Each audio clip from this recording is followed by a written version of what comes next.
এখানে এটা লরি আসছিল, ট্রেক্টর মধ্যে ফেসে গেছে, ট্রেক্টরকে টেনে দিয়েছে। ট্রেক্টরে যদি আগে গিয়েছে ট্রেক্টর থেকে ধাক্কা লেগে একজন ডেড করে গিয়েছে। যে মারা গেছে তার কোনো পরিচয় কিছু আমি না এখন পাওয়া গেছে। কটার সময় ঘটনাটা ঘটেছিল? এটা তো আমি এখন আসলাম, কটার সময় ঘটেছে সঠিক আমি বলতে পারবো না। আচ্ছা, গাড়িটা কি ট্রাকটা কি নফরচন্দ থেকে আসছিল, জুটমিল থেকে আসছিল? হ্যাঁ, নফরচন্দ থেকে এসে ট্রাক্টরে ধাক্কা মারে, যার জেরে এই ঘটনাটি ঘটেছে। ট্রেক্টর থেকে যাচ্ছিল, ট্রেক্টর মধ্যে ফেসে গিয়েছে, ট্রেক্টরটাও টেনে দিয়েছে লরি যখন ট্রেক্টরকে টেনেছে, আগে একটা যিনি লোক দাঁড়িয়েছিলেন তিনি ধাক্কা লেগে গেছে, নালির মধ্যে পড়ে গেছেন, নালির মধ্যেই ডেট। প্রশাসনিক হিসেবে আপনারা কি ব্যবস্থা নিতে চলেছেন? এই ঘটনার পরিপ্রেক্ষিতে প্রশাসনিক হিসেবে কি ব্যবস্থা নিচ্ছেন? প্রশাসন কাজ করছে, ও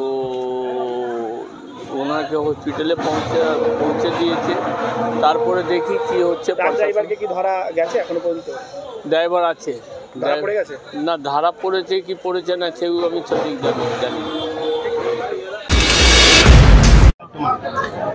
ঘটনাটা এটাই হয়েছে কি, এখানে ট্রাক্টর একটা কাজ করছিল পরিষ্কার করার, সে দাঁড়িয়ে যখন গণেশের জন্য রাস্তা পুরো পরিষ্কার চলছে, কাজ বিকেলবেলাও চলছে, ওদিক দিয়ে একটা গাড়ি আসলো, লরি আসলো গেট দিকতে, ওকে পাস দেওয়ার সময় যখন পাস করে লরিটা 90% মতো লরিটা পাস করে যায়, পিছনে হুক থেকে ডালাটা ফেসে ওটা টান পড়ে, যেই টান পড়ে একটা লোকের সাথে ট্রাক্টরটা আনব্যালেন্সড হয়ে ওটা একটা লোককে নিয়ে ঢুকে যায়।